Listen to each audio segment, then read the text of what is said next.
Hello ನಮಸ್ಕಾರ, ನೀವು ನೋಡ್ತಾ ಇದ್ದೀರಾ ಇಂಡಿಯಾ ಫಸ್ಟ್. ನಾನು ರಕ್ಷತ್ ಶೆಟ್ಟಿ. ಈಗ ಹೆಡ್ಲೈನ್ಸ್. ಕೊರೋನಾ ರೂಪಾಂತರಿ JN1 ಕರ್ನಾಟಕದಲ್ಲೇ ಹೆಚ್ಚು ಆತಂಕ ಮೂಡಿಸಿದೆ. ದೇಶದಲ್ಲೇ ಹೆಚ್ಚಿನ ಅಂದ್ರೆ 34 ಕೇಸುಗಳು ಪತ್ತೆಯಾಗಿದೆ ಅಂತ ದಿನೇಶ್ ಗುಂಡೂರಾವ್ ಹೇಳಿದ್ದಾರೆ.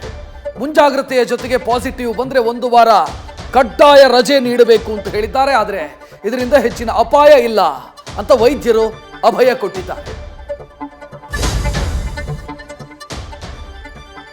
ನಿರುದ್ಯೋಗಿ ಯುವಕರಿಗೆ ಸಿಗುವಂತ ನಿಧಿಗೆ ಸಿಎಂ ಸಿದ್ದರಾಮಯ್ಯ ಮತ್ತು DCM DKಶಿ ಚಾಲನೆ ಕೊಟ್ಟಿದ್ದಾರೆ. ಇವತ್ತು ಯುವ ನಿಧಿ ನೋಂದಣಿಗೆ ಚಾಲನೆ ಸಿಕ್ಕಿದ್ದು ಮುಂದಿನ ತಿಂಗಳು ನಿಧಿ ನಿರುದ್ಯೋಗಿ ಪದವೀಧರರ ಜೇಬು ಸೇರಲಿದೆ.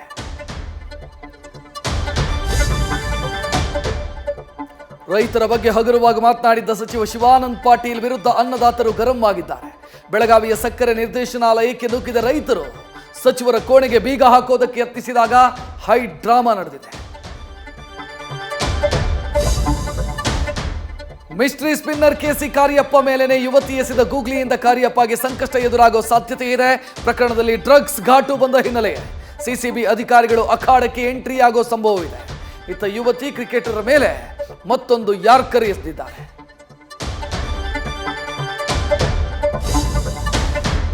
ಅರಬ್ಬಿ ಸಮುದ್ರದಲ್ಲಿ ಇಸ್ರೇಲ್ಗೆ ಸಂಬಂಧಿಸಿದ ಹಡಗಿನ ಮೇಲೆ ಡ್ರೋನ್ ದಾಳಿಯ ಬೆನ್ನಲ್ಲೇ ಭಾರತೀಯ ನೌಕಾಸೇನೆ ಅಲರ್ಟ್ ಆಗಿದೆ. ಅತ್ತ ತನಿಖೆ ನಡೀತಾ ಇದೆ. ಇತ್ತ ನೌಕಾಸೇನೆ ಸಮುದ್ರಕ್ಕೆ 3 ರಣ ಬೇಟೆಗಾರರನ್ನ ಇಳಿಸಿದೆ.